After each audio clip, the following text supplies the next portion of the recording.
ஆனா நீதிபதியே சொல்றாங்களே, விஜய்க்கு நல்ல தலைமை பண்பே இல்லன்னு சொல்றாங்களே! நீதிபதி தான் சொன்னதுல எல்லாமே எடுத்துக்கிறது தான் அப்படின்னு சொன்னா, நீதிபதி வந்து இந்த கட்சியில இணைந்து பயணம் செஞ்சாரா? தலைமை பண்பு இல்லன்னு சொல்றதுக்கு? நீதிபதி நீதிமன்றங்கள் சென்னை உயர்நீதிமன்றங்கள் எத்தனையோ கண்டனங்கள தெரிவிச்சிருக்கு.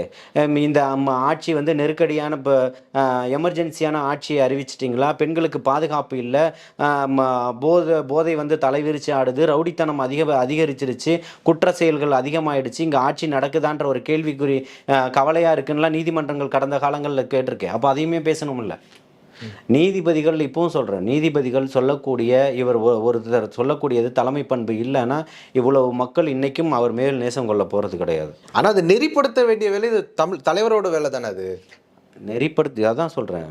நெறிப்படுத்துறதுக்கு அவர் வரக்கூடிய கூட்டம் ஒவ்வொரு மாவட்டங்கள்லயுமே 5 மாவட்டங்கள்ல எப்படி நடந்திருக்குன்றது எல்லாருமே பார்த்துருக்குறாங்க.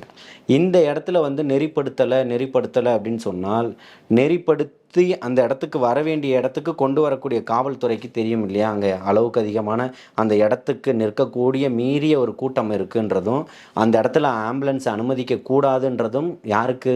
காவல்துறைக்கு தான் தெரியும். இப்ப என்னதான் தனியார் பாதுகாவலர் இவங்க வச்சிருந்தால் கூட, அந்த இடத்துல அவங்க யாரும் அனுமதிக்க போறது கிடையாது. ஆனா காவல்துறைய அனுமதிக்க போய் தானே அந்த ஆம்புலன்ஸ் உள்ள வருது. அதுக்கு பிறகு தானே இவ்வளவு நெருக்கடிகளும் ஏற்படுது.